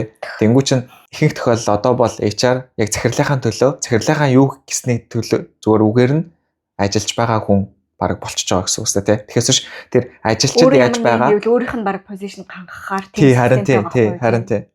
Тэгэхээр чин тэр хүнийг цаанаас нь ямар нэгэн байдлаар одоо тэр хууль болон дотоод журам нь хамгаалж өгч чадахгүй бол тэр хүн угаас юу ч хийж чадахгүй байгаа байхгүй. Эрх мэдэл байхгүй ч гэдэг юм уу тий. Тий, маш сонирхолтой. Тэгэхээр яг тийм бодит юм байдаг бол бичээрэй. Би бол үнэхээр тийм гоё тийм түүх нэг ширхгийг ч мэдэхгүй юм. Харин За, do you have it no? Дээрх үгийг хэлсэн алдарт хүн байдаг да. Оюутан байхдаа үйлчилгээний газарт ажилладаг байлаа. Нэг өдөр тэр хүн орж ирээ захиалгаа өгөө. Тэгээд төлбөр төлөх сүлжээ босын машины сүлжээнд тасраад ажиллахгүй байлаа. Яхаарахгүй хувь данс руу аваад дараа нь нэгтгэхэд байгууллага руугаа шилжүүлэх ёстой болов. Баримтыг нь мобайлаар шилжүүлсэн гэж гаргаж өгөхөд систем нь бүртгэхэд авчихдаг юм л та. Тэгээд тэр мөнгийг нь шилжүүлэхэд тооцоо гардаг гэсэн үг. Игч маань тооцоо хийх болоход заавал карт уншуулна гэж зүтгээд тайлбарлаад хэлтэл зөрсөөр байлаа. Тэгээд бүр сүүлдээ намайг доромжил загнаж эхэлсэн. Заавал карт уншуулан чам шиг юмны данс руу шилжүүлэхгүй. Би бас үйлчилгээний бизнес эрхэлдэг хүн. Та нар шиг юмнууд байгууллагын мөнгө зарцгийг чинь мэдхгүй гэж одоо юу. Ганц зөөрийн пост жолоод ирч чадахгүй муусай юмнууд гэдэл тачигнаж гарсан. Үүнээс хойш юу босныг сандахгүй майгаад уйлаад өөдөөс тайлбарч хэлж чаддаггүй юм бэлээ. Шууд уцаа гаргаж ирээд лайв бичлэг хийчих юм болов зохиод авах юм болов гэж бодоод таг дугуй загнуулаад зогссон. Одоо тэр хүний харах сонсох төдөд айдаг гайхдаг хар авраа нөмрөөд авах шиг эвгүй санагддаг болсон. Голомтын пос их гацдаг байж үлээ. Тэгээд нэг муу цагийн ажилтнууд юу шийдэж чадхав дээ. Загнуулаад л дуугүй зогсдог байсан да. Хулгай хийдэг завшдаг хүмүүс байдаг л юм байгаа биз. Хэнийг ч хамаагүй гүтгэж доромжилж болохгүй санагддаг гинэ. Тийм тэр хүн мэдхнийг нь мэдэнтэй гэдэг шиг. Тийм л доо. Мэдгүй тийм. Би биэндээ техник тийм жоохон бас хайртай хүндэтгэлтэй бас харьцмаар те. Үйлчилгээний ямар ч шалтгаангүй зүгээр байгаа хөөрхөн үйлчилгээний хүүхдүүдтэй тэнийг харьцаж байгаа хүмүүс бас л павра мэдрэх гэсэн л гарууд байдаг та. Тэгээс үйлчилгээний ажилчднаас зөрөөд бас хөгийн харьцдаг хүмүүсээс байдаг. Тэгтээ яг аль аль тал нь байгаа юм байдаг те. Тэгтэл бас нэг юм жоохон гоё хүн гэдэг талаас нэг жоохон юм хүндэтгэлтэй харьцах хэрэгтэй шүү дээ. Ямар ч байсан тийм ээ. Тийш үү. Тэ. Тэгэл нөхцөл байдлуудыг нь аль болохоос ойлгоол ингээл нэг тийм. Зүгээр яагаад юм байхгүй юм яагаад зүгээр ингээ хийж болохгүй байгаа юм те. Ер нь бол юмд чи нэг одоо харьцах нэг тодорхой хэм хэмжээ гэж байгаа шүү дээ. Одоо яагаад босч юм байгаа юм хувийн насаар компани авч болохгүй дээ гэж яхав хэлж болох ч гэсэн чам шиг юмны даасаа гэдэг ер нь бол амар шалтгаан байхгүй дээ. За эмчээ гэж дууддаг сүнс гинэ. Зайсан байрлах лагшри эмнэлэгт эмчээр ажилд орвоо. Тэгсэн цайны цагаар цуглаад хоол идэж байх нь сүнсний талаар яриад л байв. Тухайн үед нь шинко байсан болохоор ойлгоогүй тодруулж асуугаагүй юм. Нэг өглөө эрт ирээд 0 үсэн эндүүдээ зогсож байсан чинь хүн 0-ын хаалга дээр тулж амаа нааж байгаад эмчээ гэж дуудаад байсан. Хаалга онгорхоо байгаадаа гэсэн шүү юм бодоо шууд хаалга нээсэн чи хинч байгаагүй. Вау, юмч дотор арццснаа ч. Өдөр ланчаар харин орой хамгийн сүүлд таардаг эмч маань коридор өрөөнүүдийн гэрэлнүүдээ унтраагаад зөвлөгөөний өрөөний компьютерыг унтраагаад гарах гэж байхад өөрийг нэмчээ дуудаад гэд ярьж байна. Бүгд ойлгоод эвгүй би биний хараал тэгэл менежер маань захиралд тохиолдсон явдал ярьж байна. Дээр орой ажил тарах үеэр эмч нарын өрөөнд байдаг коридор руу шагааж байгаад эмчээ явлаа шүү пока гэсэн чинь за эмчээ гэхлээр гайхаад ягаад намайг эмчээ гів гэж бодоод очисон чинь хинч байгаагүй. Сандраа доошо буусан чинь ресепшн дээр бүгд тарах гэж зогсож байсан гинэ. Зөө тэгээд бид нэр тоглоом болгоод байдаг байсан. Сүүгээ бид нар явлаа шүү гэж мэгээд эвлэгтнэр дасан зогсож өөртөөгөө болон бусдыгаа айлахгүйгээд амхандаа бас ганцаараа үлдэхгүй би бинээ дагаастай. Нэрээ бас нэг эмчийн нялх хэдэн сартай дүүн манай эмнэлэг дээр ирээд бусад өрөөнүүдээр зүг зүгээр үзүүлчихэд ээжигээ хүлээгээд эн тэнд унтаадл байдаг байсан. Яг манай эмч нарын өрөө рүү оруулаад ирсэн чинь гэл хамгач чангаар орилж уйлаад байсан. Хэсэг хугацааны дараа би хамгийн эрт эртгээр ирээд л замдаа таарсан бүх гэрэлнүүдээ асаагаад шатаар алхаад гарч байсан чинь яг шатны эргэлтний болонд хар саарл хүн өвдгөө илгэндээ тэврээд доошоо хараад сууж байдаг юм да. Пал гээл зүрх савлаа дээшээ гүйснээ шит би ганцаараа штэ энэ давхарт гэд эргээд гүөхд өнөөх маань байхгүй болчихсон байсан. За тэгээд л нэрв маань манай эмч нарын өрөөнд орж ирээд ширээн дээр сууж байгаад аарц ган уугуулах гэсэн пис пас гээл яг галаар шатаах үед үйл ялыг шатаж байгаа хэрнээ ерөөсөө өөгөж асахгүй байсан. Ер нь ингээд л зөндөө хүмүүс манай эмнэлгийг сүүгийтэй таарлцсан байдаг юм аа. Захирал маань бүх хүн тарсны дараа лам энтер авчирдаг гэсэн. Ойрын хідэн сар лам авчраагүй дахиад идэвччээ гэд хэвнэг яриаж байдаг юм аа. Үнэхээр тансаг загвартай чухам сайхан реклам гэдэг өөрөө бас лагшри эмнэлүүсэрч ажил дээр хүн огт тогтдоггүй, ая тухтай ажиллаж чадхааргүй байсаар л байгаа юм да одоо хүртэл гинэ. Эмчээ гинэ. Йоо. Бос явуулсан шүү дээ. Яар ивгүй юм бэ те? Йоо. Жинхэнэ бос явуулсан. Жинхэнэ бос явуулсан шүү дээ. Тэгтээ жигнэс амир хүүт таацнаа чинь ёо. За дараагийн түүх архичин дарга гинэ. Гадаадаас Монголд ирээд за буцаад явах хүртлээр хальт ажиллах яа гэд нэг боловсролын байгууллагад жижүүрээр орвоо. Боловсролын байгууллага тэгээд би эмэгтэй манайч эрэгтгчин дээрээс нь бид хоёр хамт амьдардаг болсон. Эхлээд яхав дажгүй байлаа нэх хийгээд байх зүйл байхгүй гэхдээ стресстэй ажилд ороод нэх удаагүй байтал ихч оройн цагаар ажил дээр хүмүүс дагуулж ирээд уудаг уухаараа уйлдаг намайг дэлгүүрлөө арх пив идэж уух юмд явуулдаг. Үүнд нь би маш их стресстэй байсан. Ажил дээр ирэх болгонда за өнөөдөр яах вэ хинтээ уух бол шүн унтахгүй юм байна л да. Анаа битгэрээсээ гэд бараг залбирдаг байсан. Алив чи ингээд тэгээдэх хизээч миний ажлын байрны тодорхойлолтод заагаагүй зүйлийг хийлгэн тэгснэ нэмэгдэл цалин урамшуул байхгүй. Үнэхээр уур хурж урам хугармаар нэмэгдэл цалин урамшуул авахгүй байж би тэнд стресстэй байран хийх ёсгүй зүйлээ дуугүй хийгээд байгаа өөртөө бас уур хүрэн лайтай. Гэхдээ бүгд л тийм байдаг юм шиг байлээ. Би л үүнийг ойлгож өчрөхгүй хүн хөдөлмөрлөж л байгаа бол авах ёстой зүйлээ авах л ёстой штэ уулна. Ажлын бус цагаар тэрийг энийг хий гэж дуудана. Шалгалтанд бэлдэж байсан болохоор сүүлдээ би хичээлтэйгээ зөгтдөг болсон. Угаасаа илүү цаг өгөхгүй тодорхой юм чинь гээд. За энэ минь яхав тэгж байгаад болчихдог асуудал. Хамгийн гол хэцүү байсан зүйл нь хичийн ууж идэх асуудал. Ядаж байхад миний хувьд нойр маш чухал. Шүн бүтэн нойртой хонох маш чухал байдаг байхгүй юу? Тэгэхэд ихч ирээл шүнжин уух юмд гүйлгэн би бүр үнэхээр өөлдөг байсан. Яг би үнэхээр ажиллаа хийгээд нойргүй хонох бол асуудалгүй. Тэрэндээ гоншигнохгүй. Гэтэл ууж идэж байгаа хүний юмд гүгээд нойргүй хоноод байна гэхээр л уур хүрмээр. Хичнээн хоног дараалж уул нь боловсролын байгууллага тэгээд бүр дарга нь ингэж ажлын байранд архитан согтуураад байгааг үнэхээр ойлгож хүчирдэггүй байсан. Хамт амьдрахаа болж нийгэм ясамарсан. Гэтэл бас очих болгонд угаастай л байсан. Ашгүй буцаад гадаад дээрээ сургуультаа сураад хөдөлмөрөө үнэлүүлээд яг л хийх ёстой юмаа хийгээд илүү цаг хийсэн бол цагийнхаа цалинг авах ёстойгоороо аваад сайхан байна гинэ. Цалингийн төлсөн ч байсан гэсэн юм ийм юмд гүйлгэж болохгүй үстэй. Болохгүй шүү дээ тий. Санийх бол бүр өдрөл гарна. Нэг ийм зүйл угаасаа байдаг штэ гэдэг нэг тийм зүйлүүд байдаг тий. Одоо шилжил санийх шиг ингээд архинд явуулах гэдэг ч юм уу те. Тэгвэл байдаг л зүйл штэ гэд бодчих юм бол энгийн юм шиг одоо хүсээд нь штэ. Тэгэнгүүт эн чин тийм зүйл биш ээ гэж бас ойлголтыг аягүй сайн ингэж нэг юм түгэх хэрэгтэй юм шиг бодох те.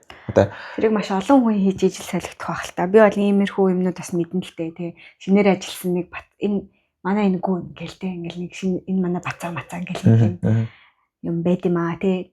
Тэгэл нөгөөх нь бас нэг нэг ах дүүгийн харилцаанд орохын тулд тэд нар ингээд бүр хийгээ сургаж мургацсан тий. Ер нь юм бид нар дэд өөртөө л давраад гэлтэй. Гэтэ ганцаараа тэр хүн хэллээ гэхэд дараа нь ганцаараа л жилгүүлдэг байхгүй юу тий. Юм шиг нэг тиймэрхүү нэг заван соёл гэдэг штэ тий. Тэгэхээр угаасаа бүгд тэгдэг болчвол тэр дээд үеэсээ ирсэн ингэ соёл чинь ингэ баг багаар угаасаа болчих штэ тий. Тий. Гэхдээ харин тэгхийн тулд хүлэмж шөрөхгүй байж сурах хэрэгтэй. Тэрийг хэлж сурах хэрэгтэй. Тэгээд за ийм юм байдаг штэ гэдгийг ер нь зүгээр хүн болгон зүгээр тэрийг тэгж буруу гэж юм бодож л байгаа бол бас тодорхой хэмжээнд тэрийг илэрхийлж байж ижил тэр чинь ингээ нэг тийм олуула эсэргүүцдэг болно. Бистэ ер нь бол тий. Тийм. Дээрээс нас нэг ийм дэдэг одоо ингээд одоо манай үеийнхэн ч юм уу ингээл дээд үеийнхэн тий. Бид өнгөж энд орж ирээл аста шалын чугаадаг байсан гэл тий. Нэг тийм юм соёл ангуута тэргээ дараагийнхын тулгааддаг байхгүй тий.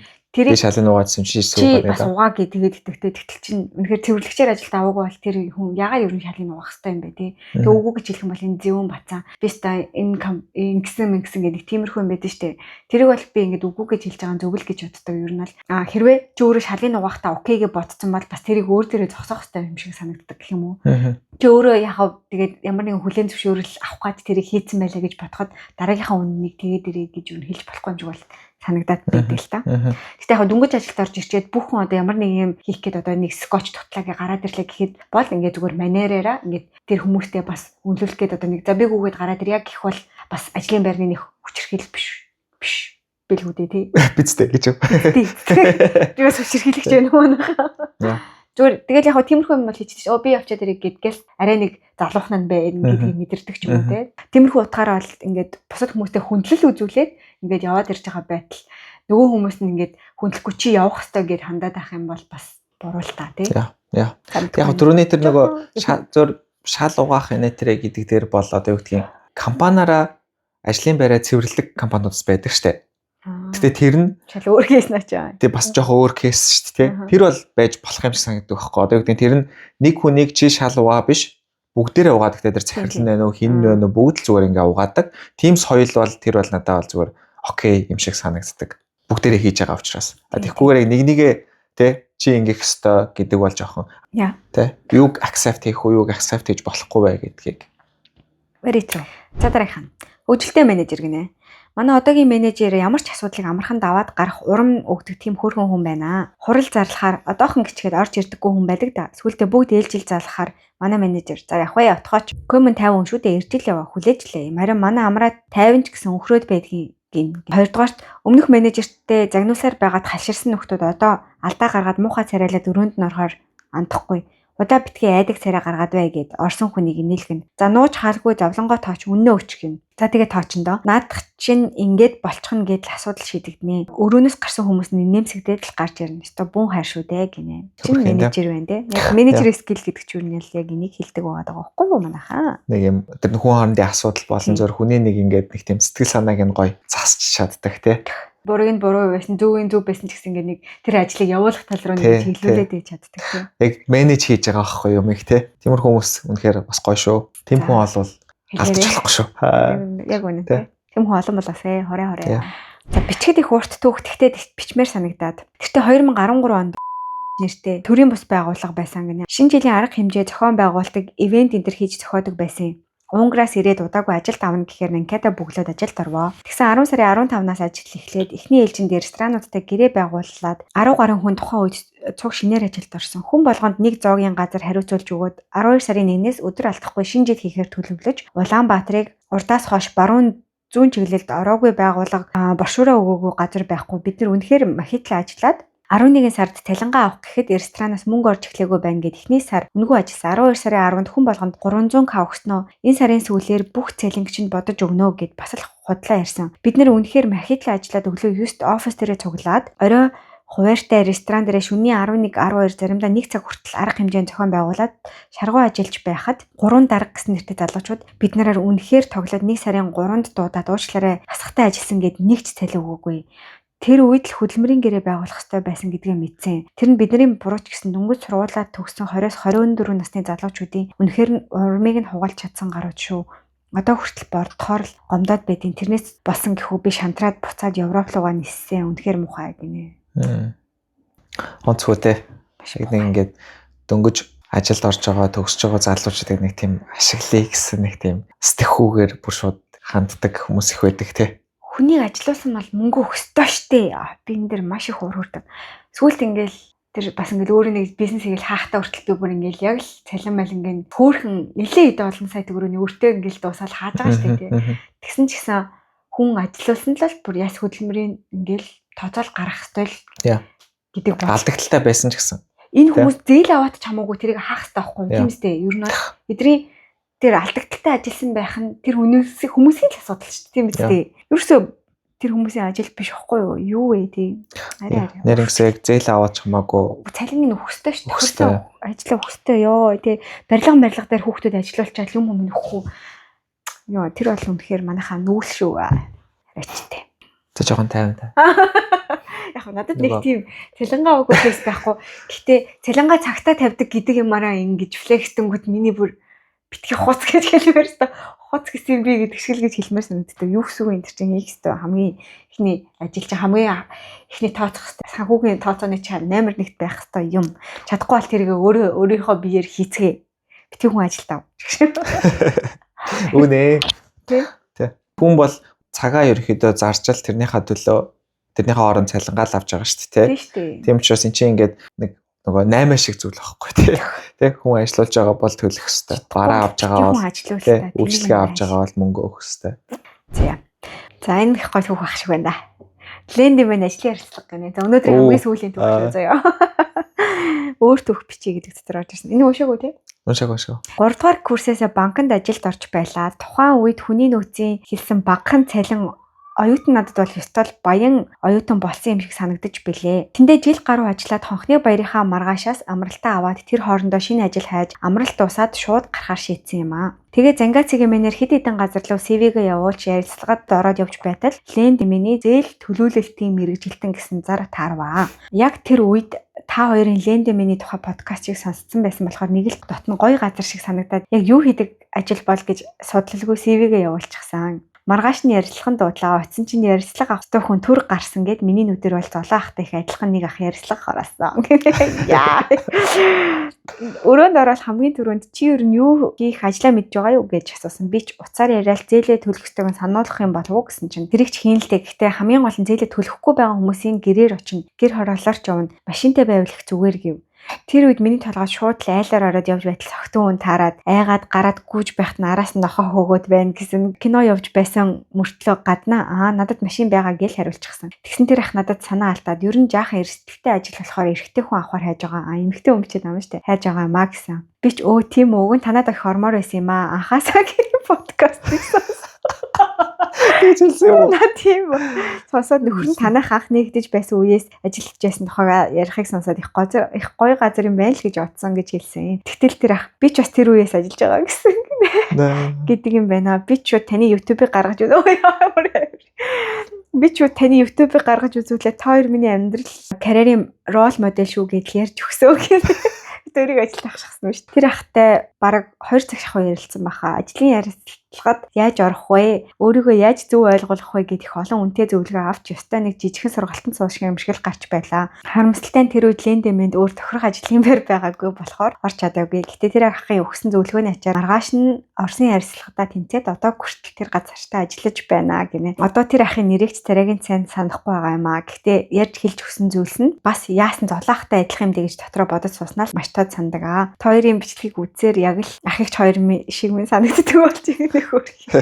Хөөрхөн төвөө те. Хөөрхөн төвөө. Залайсан. Тэгж дээлээ төвлөлт юм уу лэн тийм ээ. Гэтэ тэгдэм шүү амаа те юунуудынх газар. Яг хоо тэгэл төрөлхгүй морьж байгаа хүмүүс их байна л гэсэн үг л дээ бас те. Тэгэхээр тэрийг ямар нэгэн байдлаар төлөвлөх шаардлагатай. Тэгэхээр тэрийг тэгэл уцаар ярихын ярина, очихын очно, уулзахын уулзна гэж байж болох нөгөө бүх аргаал хэрэгжилж байгаа хэлбэр баг. Тийм ээ тий. Зээлийг төлж байгаарэ манайхаа. Хүн ажилласан бол мөнгө өгж байгаарэ. Зээл авсан бол зээлийг төлж байгаарэ манайхаа. Яа, яг зөв. Ачаас хөөрхөн түүх үү тэгээд хөөрх юм. Өнөөдөр цитаас аюул. Тэр ярьцлага хийсэн хүн тэгвэл бас нэлээд хуучнаас нь ажиллаж исэн л хүн юм байна л да. Хүний нэр ер нь төсөөлөгдөж байна уу? Надтай төсөө ойролцоо насны гэсэн үг л үү дээ тий. Гэсэн үг л үү тий. Харин тий. Яг уу бууж ирж байгаа ганц нэг Тэр хүмүүс чи юу гэж байна. Тий. Гэтэ яг нэрийг Интер гэж хэлэх нь хаашаа тий. Аха. Тэгт ямарсан хөр дээд гоё ингээд зөвлөхөө өгөөд тэр их Гаргасан надад гоё санагдчих ингээд Айгу. за чи ингээд манай тохиромжгүй байна. За гэд ингээд бас хаяхгүйгээр ингээд бас гоё яриа өрнүүл. Яг энэ нэг юм хүн хоорондын харилцаа юм шиг санагддаг тий. Зүгээр л ингээд хүн шүү дээ гэ тий. Хүнтэй ингээд харьцдаг. Тиймэрхүү харилцаа биднэрт амар хэрэгтэй юм санагддаг. Одоо юм дарга цэргэнж байсан ялгаа авахгүй үйлчлэгээ авж байгаа хүн, үйлчлэгээ үзүүлж байгаа хүн тэр бүх хүмүүс бие биентэйгээ харьцахтаа нэг юм гоё ингээл нэг тийм яг гоё хүн хоорондын харилцаагаа айгуу гоё хүндэлтэй. Тэгээ нэг тийм гоё харьцах гэдэг юу н айгуу чухал санагд. Тэгэл нэг нэгэндээ эрэг сэтгэл төрүүлэх. Одоо тэгээ саяны энэ дээр тий тэр одоо ярьцлага авсан хүн нь ингээд хөрхөн зөвлөгөө өгсөн байгаад шүү дээ. Тэрийгээрээ дараагийн ярьцлагандаа ингээд ороод гоё тэнцсэн байна гэл. Тэгэл тэр хүн амар гоё юм сэтгэл төрүүлсэн, амар гоё тус болцсон тий. Тэглээгээд юу ч алдахгүй шүү дээ юмс тий. Тий. Тэгэхээр иймэрхүү зүйлүүдийг би биендээ айгуу гоё юм би биендээ гоё хайртай юм гоё байгаараа тий. Маш гоё. Ярилцсан тэр битэрийг үзүүлсэн гинэ. Үнэн. Тэгээд ингээд уулзж байгаа хүнээр тухайн компаниг юу нь төсөөлж байгаа байхгүй тий. Одоо ингээд тухайн компани ч юм уу нэг альва нэг газрын талаар сөрөг сэтгэлтэй болсон нь ерөнхийдөө бол нэг тухайн нэг ажилтнаас болсон байх юу нь бол өндөр магадaltaй штэ. Одоо бүр ингээд ажилд дотор нь орж үзээгүй л тий. Одоо юу гэдэг чинь нэг газар очсон ч айгүй сонин ярилцлаганд орсон бол ямар сонин газар вэ гэж бодож гардаг штэ. Ямар сонин хүн бэ гэж бодохоос илүү сонин тэм компани вэ гэж бодох ч юм уу тий. Юм байдаг. Эсвэл яг санийх шиг охин магадгүй тэр хүн айгүй айтай хүн байсан байхад ер нь клиент ч юм уу ажгүй газар байна гэж бас бодсон байх магадлал өндөр ихгүй тий. Гэх мэтчлэн бас тийм байдаг болохоор хідүүлээ тий ингээд тий нэгэндээ хайртай яа тий юу яа гэж. Компанийн хувьд ч гэсэн тэр бол давхар юм айгүй чухал зүйл юм санагддаг байхгүй ингээд хүмүүст гоё сэтгэл төрүүлэх гэдэг. Ягаад тэгэхээр тэр чинь эргээд компани болгол ямар нэгэн байдлаар юм зарж байгаа шүү дээ. Тийм үстэй тий. Одоо ашиг хийхэд бол ямар нэгэн л юм зарж байгаа. Тэр нь үйлчлэгээ нөө бараа байна уу тий. Тэгэхээр манай компанид ажилладаг хүмүүс гоё гэдэг тэр өөрөө брендинг, маркетинг бол эргээд бараага бүтээгдэхүүнээ бас ингээд зарах маш том юм одоо боломж үүсдэг. Тэгэл ингээл хүнээс гоё сэтгэл ингээл авангууд тэр компани гоё юмаа гэдэг мэдрэмж авж байгаа. Тэр компани зарж байгаа бүтээгдэхүүнийг авахд хүртлээрээ нэг тийм төхөв. Тэгээд илүү юм гоё ихтгэлтэй болдог шүү дээ. Тэгэл угсаа тэр компани нүүр царай тэр ажилтнаар гарч байгаа юм чинь тэр ажилчдныг айгүй happy байлгана гэдэг чинь тэр ажилтны амнаас компани талаар эрийг гарч байгаа байхгүй юу? Харин одоо түрүүний тэр нөө Blue Money стори хуваалцсан хүн тийм байгаа байхгүй те ингээд би энд ажилдаг гэдгээ бахархаад те хинт ч ингэж хуваалцахад бэлэн байна гэсэн үг байхгүй те. Тэнгүү тэрийг ингээд би сонсоход хүртэл энэ Blue Money ясан гоё газар бай гэл ингээл ботчих байгаа хөөхтэй. Тэнгүүд ингээ Blue Money хийдэг бараа үйлчлэг. Одоо ингээл сонголт угаасаа олон байгаа штэ. Тэнгүүд тэр дундаас гоё сэтгэл төрүүлсэн зүйлээ авах угаасаа ингээд илүү магадaltaй байгаад байдаг штэ. Тэнгүүд Blue Money ингээд хийж байгаа зүйлийг Blue Money зарж байгаа бараа бүтээгдэхүүнийг авъя гэсэн мэдрэмж ингээ жоохон ч гэсэн төрчихөж байгаа хөөх тий. Тийм байна. Бид хоёроос одоо ингээд Planday-гийн сизон эхлэхээр одоо 10 сараас эхлээд ажиллах хүмүүс бас ажлын цараа явуулчтай нэрэ. Одоо ажлын подкаст гэж юм чинь тийм хүм хайж байгаа. Гэхдээ бид нарт хэрэгтэй байгаа нь одоо юм гэр бүлэрээ ч юм уу тий. Бид хоёрт хэрэгтэй байгаа нь манай юм Planday-гийн Монгол дахь тэр юм одоо юм логистик тий үйл ажиллагаа юмнуудыг хариуцаад богино хугацаанд одоо 3-аас за арай 4 сар хүрэхгүй юм хугацаанд богино хугацаанд айгүй тийм ажиллаад гоё гар нийлээд юмаа хийх тийм хүмүүс хайж байгаа. Тэгэхээр бас хөөрхөн цаг орно тий. Тэгэхээр яг ажлынхаа хажуугаар хийх жоох их яг юу нь бол өмнөх хийжсэн хүмүүс маань ажлынхаа хажуугаар хийжсэн л та. Гэтэ нэлээ бас хөөрхөн бас цаг ордог байхгүй. Тэгэхээр тэрийг хийх юм одоо эхнэр нөхөр ч юм уу нэг хамт багаараа хүн хоорондоо цаанаа бас ингээд яриад ажлуудаа ингээ уйлдуулад яваад ах тийм хос баг байх юм бол надад айгүй тийм боломж зүгээр юм шиг санагддаг тийм нэг хоёр талаас өөр хүн авч ингэж ажиллуулж яснаас тэгээ өмнө дандаа эхнэр нөхөр ч юм уу ихчдөө ч юм уу тийм ингээд тийм хүмүүс ажиллуулаа явж хахад ингээд хоорондоо тэр хүмүүс чинь ингээд гас маневрлаад юмаа хийгээд явхад айгүй айтайхан байдаг байсан болохоор өмнөх туршлагууд маань бас айгүй дэжгүй эрэг гоё хөр хүмүүстэй ажиллаж исэн. Тэгээ энэ жил ажиллах бас хүмүүсээ хайж байгаа. Тэгээ би инстаграмаараа ер нь аль зараа тавиад ер нь хүмүүс олчт юм дөө тий. Тэгээд бас тавтай морил өрмийнхаа сошиал медиаг хариуцах тийм хөөрхөн фриланстэй. Тэр бол чөлөө цагаараа хийчих тий. Тий хүүхдээ хараа сууж байгаа хөөрхөн тийм контент хийх боломжтой ээж. Тий ер нь ээжүүд зүгээр л тийм л да яг юу болж байгаагаа мэддэг тийм мэдрэмж нь яг хөөрхөн тохироод идэг учраас тэгэхээр тийм ээжүүд байх юм бол бас тийм ажлын зар байгаа шүү манайхаа тий. гэж байна. Бас Plandy дээр social дээр маань хамтарч ажиллах. Гэхдээ тэр бол заавал full time биш. Зүгээр ингээд контентороо одоо яг фрилансийн дүр мэрэл цалинжаал тохироод явах тийм хүн бас энэ жил хамтарч ажиллах хүсэлтэй байгаа. Гэх мэтлэн ажлын заруудыг та нартай хүргэж байна. Тэгээд ер нь энэ тэнд бол ингээд тавихгүй шаал танихгүй хүнтэй ажиллах бол айгүй тэнэг үүдэг гэхгүй юу. Тэ. Тийм болохоор ер нь яг ингээд хамтарч ажиллах хүн хэрэгтэй болсон тохиолдол хөрхөн инстаграмаараа ч юм уу ютуберээр дамжуулаад хүмүүс олоод авчихаар ер нь айгүй хөрхөн гаяр нийлээд. Тэ. Ялангуяа нөгөө чамааг бас ингээд мэддэг. Тэ. Одоо ерөнхийдөө юуг сонирхдаг. Тэр нэг юм сонирхлын нийцэл байх айгүй чухал те. Тий намайг үзэж чинь бас ингээд жоохон mutual тэгэхээр ойлголцоход хүртэл амар ахгүй те. Тий тэгээ ямар пашнаар юмнуудаа хийж байгаа вэ? Амар яаж сэтгэл зориулж яаж хүнд хүрээсэ гэдэг юм маань ингээд бас ингээд өөрөө тодорхой хэмжээнд дамжуулаад явж байгаа учраас тэрийг маань ойлгоцсон хүнтэй ингээд хамтраад ажиллах гэдэг нөгөө яг ингээд зүгээр талын хэрэгтэй байгаа юм те. Хамтраад ажиллах гэхээс бас өөр те. Өөр байдаг учраас. Гэтэ мэдээж нөгөө түрүүний юу шиг те. Яаж ч ашиггүй ажилласан би бол цалингаа бүр яаж игээл өхөл өстой гэдэг тийм зарчимтай байгаа. Тэгээ бас нэг юм ойлгох хэрэгтэй. Бүр хэтэрхий бас амар тийм намайг юм idolize хийцгөх хүнээсээс жоох айгаад байдаг юм аа. Одоо юм чи намайг чи одоо ингээ ажил явуулахад би юмаа шаард. Тэрийг яага хийхгүй байгаа юм бэ? Тэр чинь яаж вэ? Энэ захиалга яагаад ингэж очичвоо? Тэг юм ингээл дандаа шаардлага тавихар чинь миний бас тэгээ эн чинь айгүй сайхан муухай хүн бэ. Ингээд сайхан уншаал нэгээс өчдөг юм биш. Чи бүр амар юм бэ гэж бодчих үү. Юм болгоныг л айгүй тийм хөвгөлтэй энийг л яагаад гэдэг юм уу гэдэг биш байгаа хгүй. Тэгтэл нөгөө талд чинь ингээд ажил маань бас юу авах учраас тийм ажлын харилцаанд орж чадахгүй тийм бас mature тийм хариуцлагатай.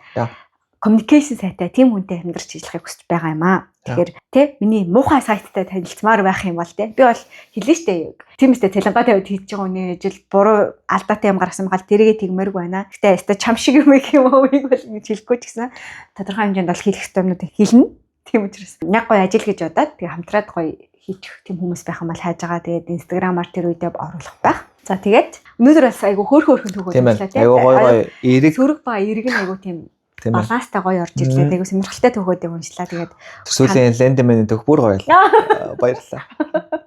Хөрхи чамс хүмүүстэй л айгу юу гал тий. Чамс айгу idolize хийгээл айгу лагли комментод орж ирэлээ. Сонсоод маш гоё тэгээ.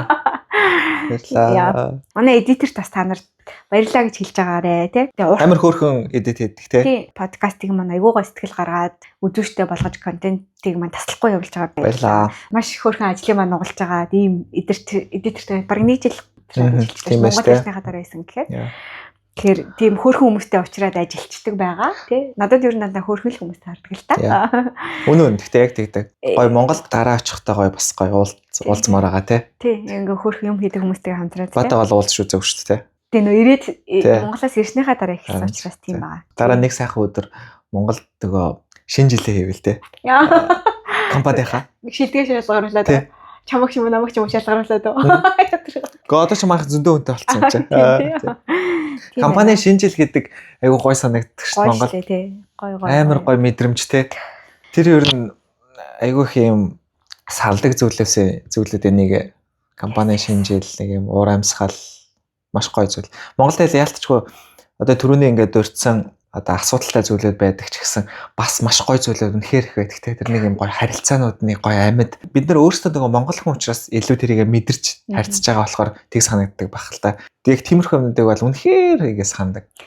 Одоо бол би яг ингээд мэдэрдэг зүйл бол би зүгээр яг гоё ажиллаа гээл явж байгаа гэж нь мэдэрдэг. Тэгээ би карьераа ингээд бүлт хийгээ явж байгаа. Юм сураа явж байгаа. Энэ надад дараагийн юмнууд одоо миний те цааштай ажилд маш хэрэг болно гэдгээ бодож ажиллаж байгаа болохоос биш яг ингээд нөгөө ажиллаж байгаа хамт олонтойгоо бүр ингээд нэг юм бүр яг Монголд ажилтдаг байсан шигээ ингэж нэг тийм гоё харилцаанууд тогтоох тал дээр бол нэг тэгж яхахтар мэдрэгддэггүй айгу баг мэдрэгдэг 0 л мэдээж биш гэхдээ Монгол шиг биш тэр нь бол яалтчгүй бидний өөрсдийн соёл нэтэрэ гэдэг айгу олон зүйлээс хамаардаг юм шиг баадах Монголд л ажилд нийгэм шиг хэрэгцээг бол тултлаа өгдөг шүү дээ маш гоё тий энд бол тэгэл офисоос ажиллах юу байгаа л те зарим нь хоорондоо бараг таардаг мөрчөө нэг багт идэх чих шиг те. Тийм мэддэг шүү. За тэгээд хүмүүсээ гоё комент бичээрэй, комментоо үлдээгээрэй, захиагаа явуулаарай. Захианы линк description хэсэгт байгаа. Telegram дээр дадаг бол highlights хэсэг дотор байгаа. Тэгээд захиагаа англиад гоё явуулаарай. Ингээ захиа маань баяжаад ингээд олон төрлийн агуулга орж ирэх тусам тэрнтэй ч ингээд related болох зөндөө хүмүүсүүд маань үзээд тэндээсээ гоё ингээд ажиллаа илүү урам зоригтой, шантрал багтай, burnout багтай туулахад тэ тус нэмэр болж байгаа гэдэгт бол маш ихтэй байна. Тэгээ түүхүүд маань бас ямар санагдчихж байгаа, эсвэл туулсан хүмүүс ямар зөвлөгөө өгөх үү тэ тиймэрхүү гоё мэдрэмжүүдээ бас комментэд гоё зөвлөгөөнүүдээс комментоор бичээрэй. Коммент хүлээж байна, захиа хүлээж байна гэдгийг дахин хэлж байна. Тэгээд дараагийн дугаар хүртэл түр баярлалаа.